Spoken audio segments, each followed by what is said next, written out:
धतूरा मन को भाई बसहा भेल की जिनकी सवारी रहे कुटिया में धूनी रमाए गोरा संग गणेश भी रहते विघ्न विनाशक जो कहलाए कथा सुनाऊं वैद्यनाथ की सुनो रे भक्तों ध्यान लगाए कथा सुनाऊं वैद्यनाथ की।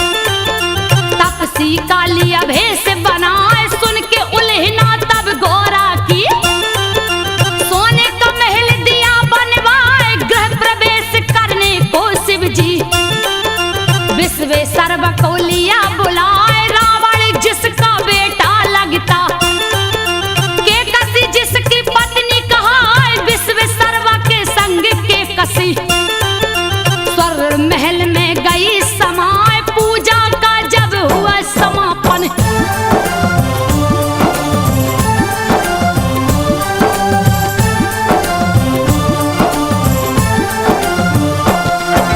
पूजा का जब हुआ समापन शिव शंभू बोले हरिषाय प्रसन्न हुआ हूँ तुमसे ब्राह्मण मांगो दक्षिणा जो मन आए यही मेरा सौभाग्य है बाबा मुझसे पूजा लिया करवाए आशीर्वाद ही बस काफी है जिससे जीवन सफल हो जाए फिर भी नहीं माने कैलाशी बोले कुछ तो ले भाई पूजा अधूरी रह जाती है बिन दक्षिणा के जो ब्राह्मण जाए के कसी को तब लालच आ गई।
कर नहीं सकता।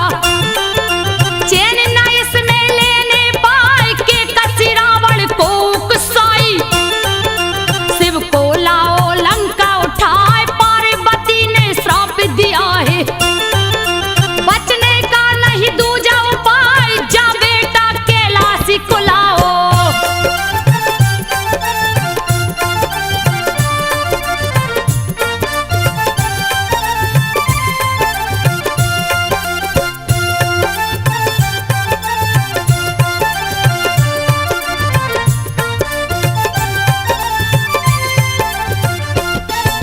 जा बेटा कैलाशी को लाओ, नहीं तो लंका ध्वस्त हो जाए।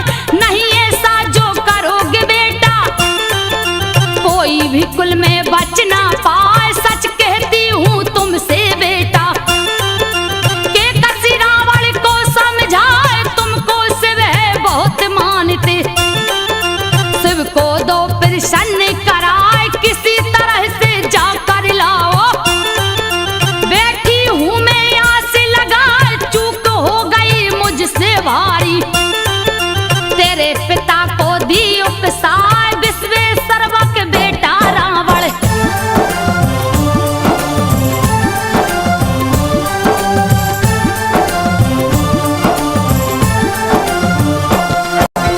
विश्वेश्वरवा का बेटा रावण, जिसकी भक्ति कहीं न जाए। निस दिल शिव का पूजन कर लंका से कैलाश को जाए। एक दिन रास्ते में नारद ने मति रावण की दियो घुमाए। बोले नारद जब रावण से, लावो शिव को लंका उठाए। अजर अमर हो जाओगे तुम। बात गई रावण को भाई, जा पहुंचा कैलाशपुरी में। शिव शंभू का ध्यान लगाए, शिव शंभू थे ध्यान मगन में।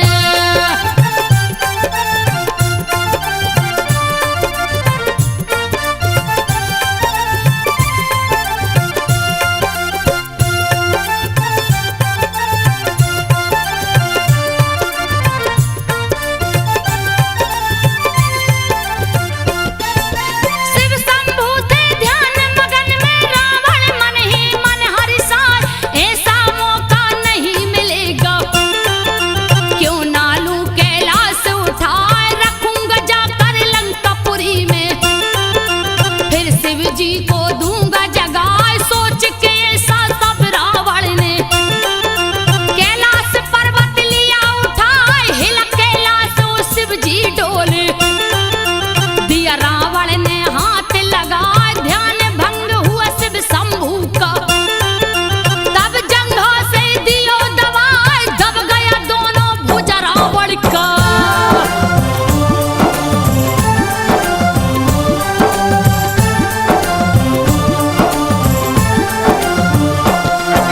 दब गया दोनों भुजा रावण का, दर्द के मारे रहो चिल्लाए।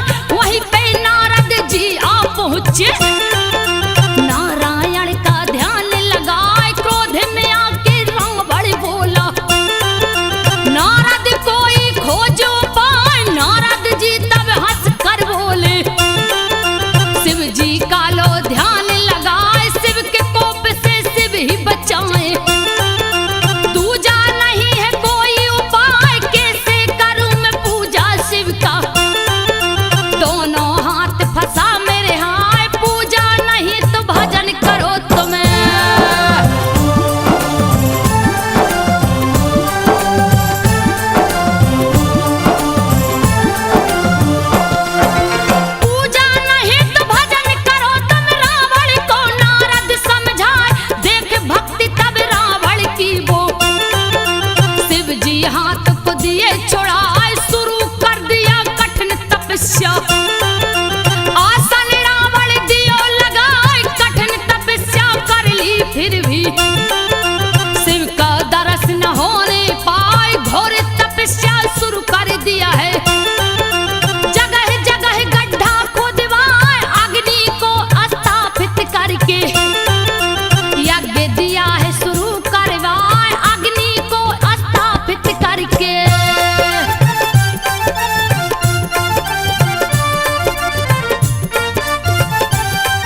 बारिश से तन भीगा जाए, कोशिश लाख किया रावण ने, शिव प्रसन्न ना होने पाए, क्रोधित होकर राजा रावण लिया खड़ग तब हाथ उठाए, एक एक करके शीश काट कर अग्निकुंड में भेंट चढ़ाए, नौ शीश जब काट दियो तो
भुजा से, फिर भी लिंग ना हिलने पाए। क्रोधित होकर तब रावण ने अंगूठा से दिया लिंग दबाए। लंका नहीं ले जा सकता तो दूंगा पातालपुरी पहुंचाए। तब करने आसन पर बैठा, नहीं था कोई दूजा उपाय। दर्शन देकर शिव शंकर ने रावण को दिया शर्त बताए, जहां भी धरती पर रखोगे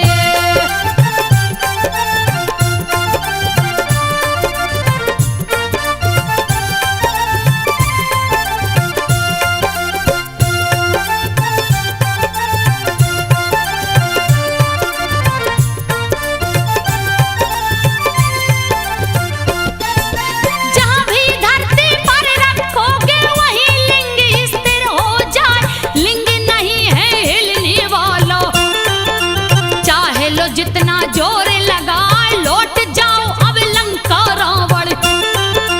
दूजा नहीं है कोई उपाय, मेरी आराधना जहां करोगे मन वांछित वर प्राप्त हो जाए। रावण लौट गया लंका को, सारे देवता गए हर्षाए। शिवलिंग को स्थापित करके बैजू को दिए भक्त बनाए। देवता गण बैजू से बोले,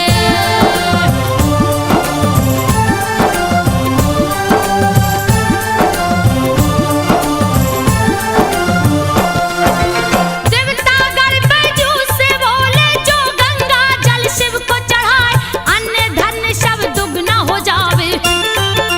तेरी गैया दुगनी हो जाए, निस दिन बैजू पूजा करता।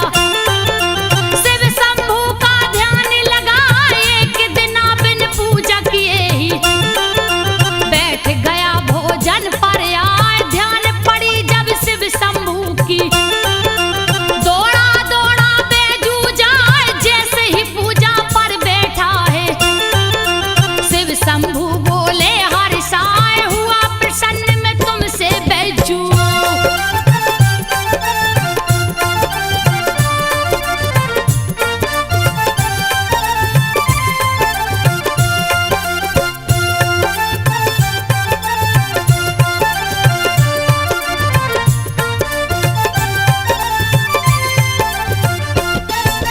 हुआ प्रसन्न मैं तुमसे बैजू, मांगो वर जो दिल में आए।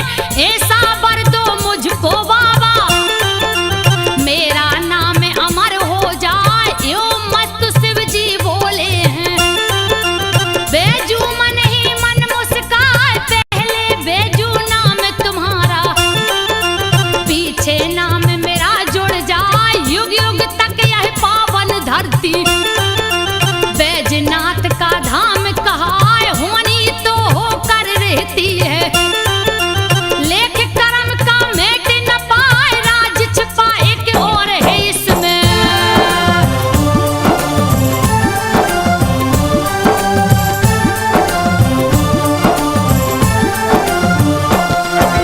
राज छुपा एक और है इसमें। सुनो रे भक्तों ध्यान लगाए, शिव जी के ससुर दक्ष है प्रजापति।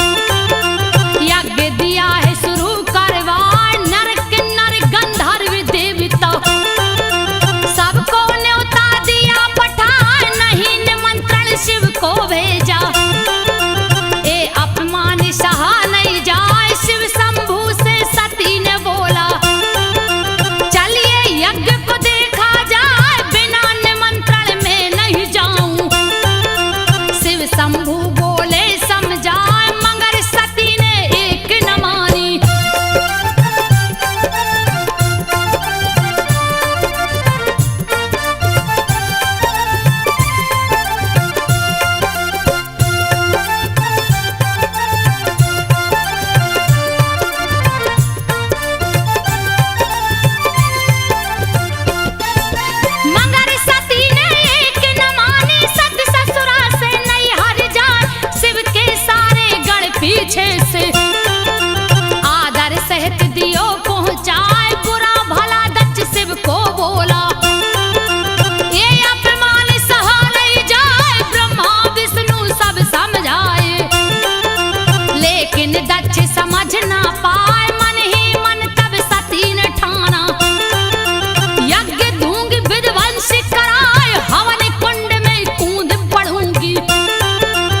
इस तन को अब दूंगी जलाए, कूद पड़ी तब हवन कुंड में।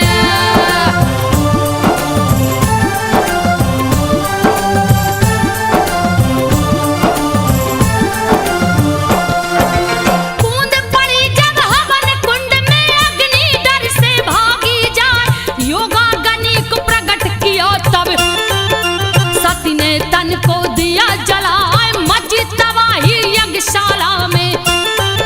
शिव गण दिए उत्पात मचाए, नारद आकर शिव शंभू को समाचार सब दियो सुनाए, वीरभद्र और महाकाली को दियो जटा से प्रकट कराए, वीरभद्र और महाकाली को शिव जी दल बल सहित पठाए, यज्ञशाला रणभूमि बन गई।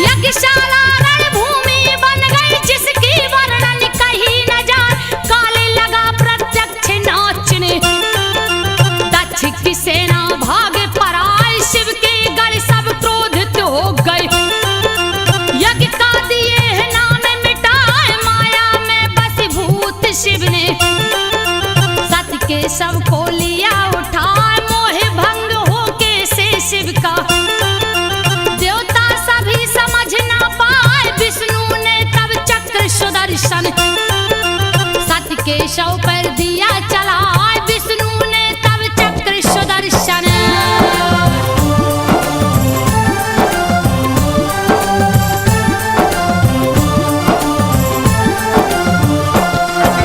शिव ने सती के शव को देखा, हाथ लिए त्रिशूल उठाए, रुद्र रूप देख शिव शंभू का मन ही मन सब देव घबराए, करने लगे जब तांडव शिव जी, पल में लागे प्रलय हो जाए, कप गई धरती कप गए अंबर, सबकी बुद्धि गई हेराए, हाहाकार मचा तीन लोक में, कब क्या होगा कहा न जाए, क्षीर सागर सब देवगढ़ पहुंचे, विष्णु थे जहां ध्यान लगाए, मोह भंग कीजे शिव शंभू का।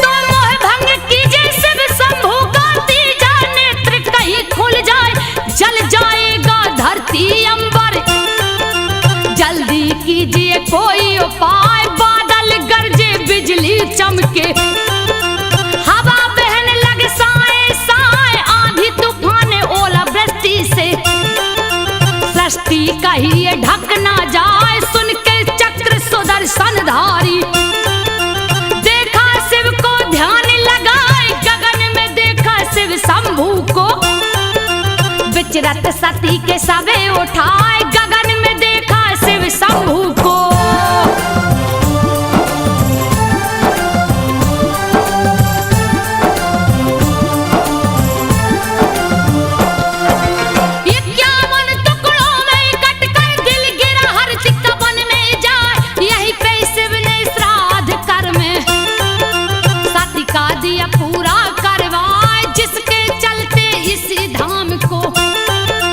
चिंता भूमि भी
सुन लो ध्यान लगाए, आज गेवी गंगा जल लेकर पहुंच गए सुइया पर आए। सुइया पहाड़ पर एक थगा दहा, प्यास के मारे रहा चिल्लाए। आज गेवी ने मन में सोचा, दूं मैं इसका जान बचा ली कांवर से गंगा जल को।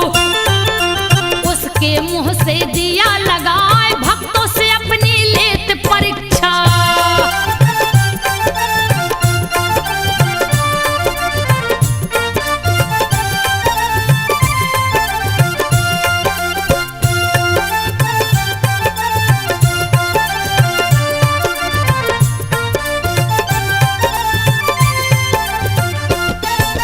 भक्तों से अपनी लेत परीक्षा, शिव शंभू तब हुए सहाय। आज गेवी से बोले शिव जी, तेरी भक्ति कहीं न जाए, तेरी तपस्या हो गई पूरी। वर मांगो जो मन में आए, मैं क्या मांगू हे शिव शंभू। धन्य भाग जो दरस दिखाए, दिए वर है फिर आज गेवी को। तू आज गेवी नाथ कहाँ, अपरंपार है शिव की महिमा।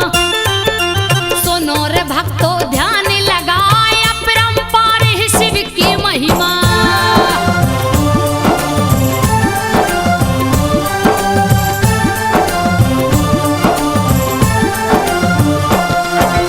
त्रेता युग के सावन माह में राम जी सुल्तानगंज को आए। सीता सहित चारों भाई ने कांवर में जल लिया उठाए। सुल्तानगंज से देवघर आकर शिव शंभू को दिए नहलाए। लंका से लंकेश भी निकला, हरिद्वार से जल भर लाए। सावन माह में देवघर आकर शिव जी को जल दिया चढ़ाए। समुद्र मंथन सावन माह से, सुनो हुआ था ध्यान लगाए। समुद्र मंथन सावन माह से।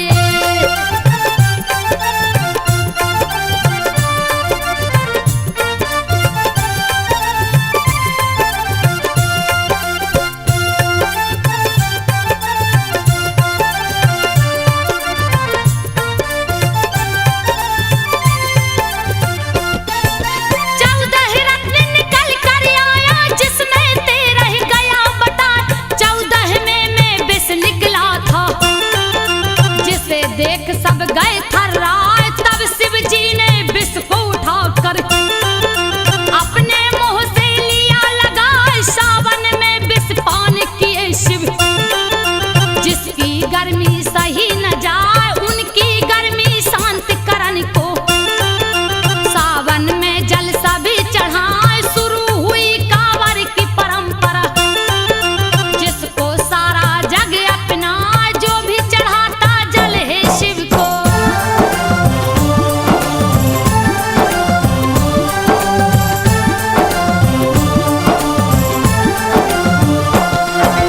बड़ी विभीषण काल पड़ गया, प्राणी त्राहि माम चिल्लाए। तपने लग गई धरती माता, कहीं ना पानी दिखने पाए। पेड़ पौधे सब सूखन लागे, कोप सूरज का बढ़ता जाए। धरती के सारे प्राणी तो भूख के मारे गए घबराए। व्याकुल होकर भक्त वासुकी लिया हाथ को डाले उठाए। चीरने लगा धरती का सीना, कंद मूल ना दिखने पाए। फिर भी हार न माने वासुकी।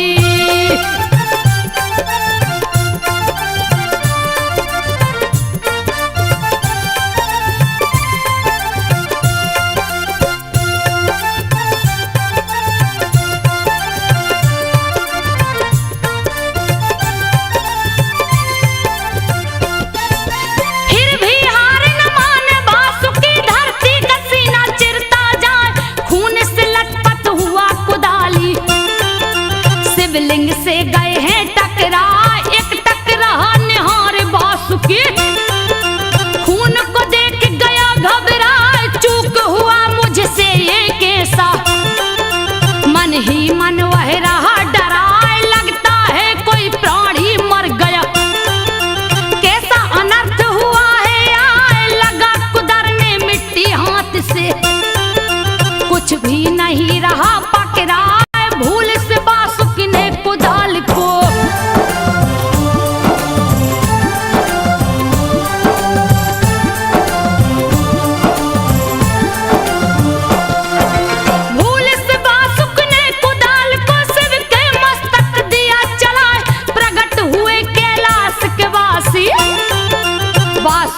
कुछ भी समझ न पाए, मस्तक फटा पड़ा था शिव का। देख के भक्त गया घबराए, डर के मारे थर थर कांपे। कुछ भी उसको समझ न आए, प्रकट हुए कैलाश के वासी। वासुक से बोले मुस्काए, मांग लो वर जो चाहो बेटा, जो भी तेरे मन में आए, हे प्रभु जी अकाल मिटा करे।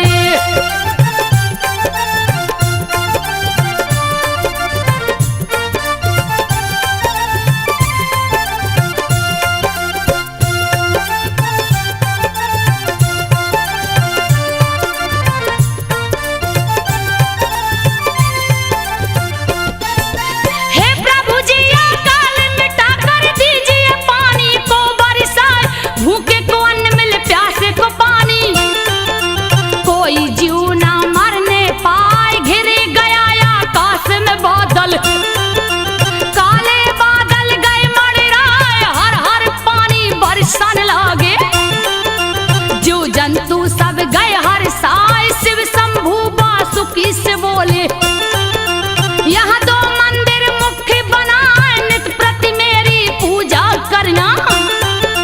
तेरा नाम अमर हो जाए, वासुकी के नाम पर ही।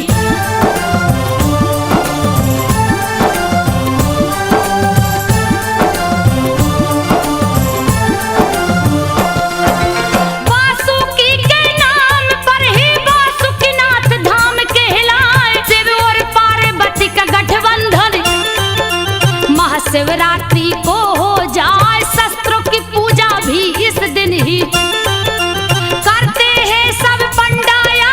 शिवरात्रि में जो शस्त्र को छूता, उसका देते कष्ट मिटाए। भगवा वस्त्र को धारण करके भक्तों शिव को पूजने जाए, बोल बम उच्चारण करके नंगे पांव कंवरिया जाए, इस मंत्र के उच्चारण से।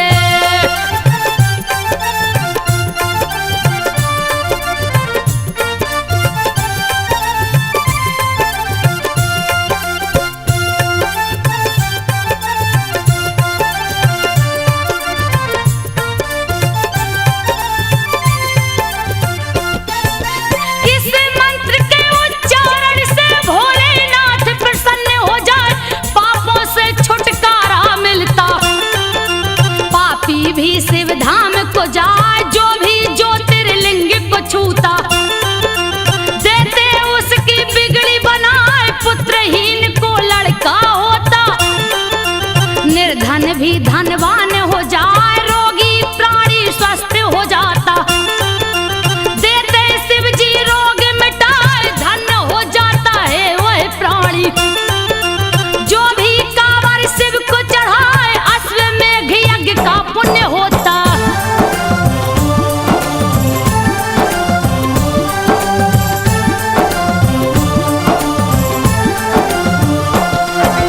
अश्वमेघ यज्ञ पुण्य होता, बोल बम जो कहता जाए। शिव के संग ब्रह्मा विष्णु भी बोल बम से खुश हो जाए। ओम नमः शिवाय भी शिव का पंचाक्षरी मंत्र कहलाए। अश्वनी कुमार बीमार पड़ गए, सारे देवता गए घबराए। लाखों वेदा देख के हारे, फिर भी स्वस्थ न होने पाए। वेद खुद ही रोगी हो गया, कोई दवा समझ ना पाए। व्याकुल हो गई भार्या उसकी,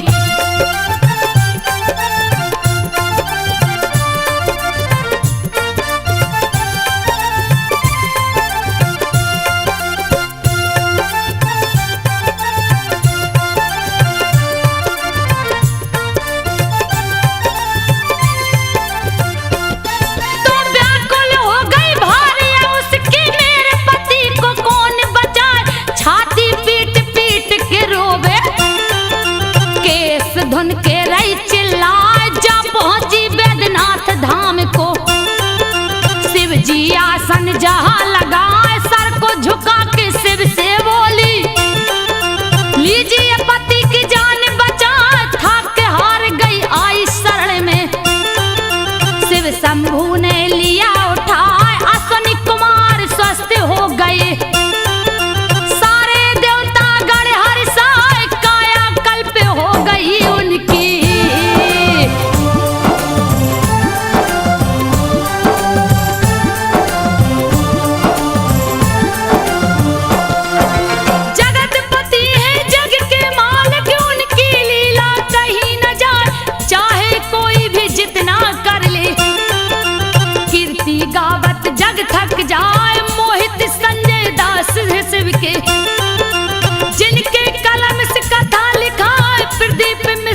शिव के पुजारी।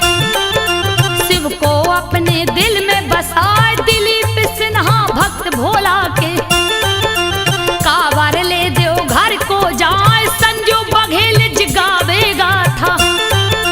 शिव शंभू को शीश झुकाए संजू बघेल गाथा गावे।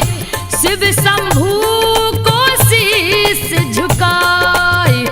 सुन लो भक्तों ध्यान लगाए संजो शिव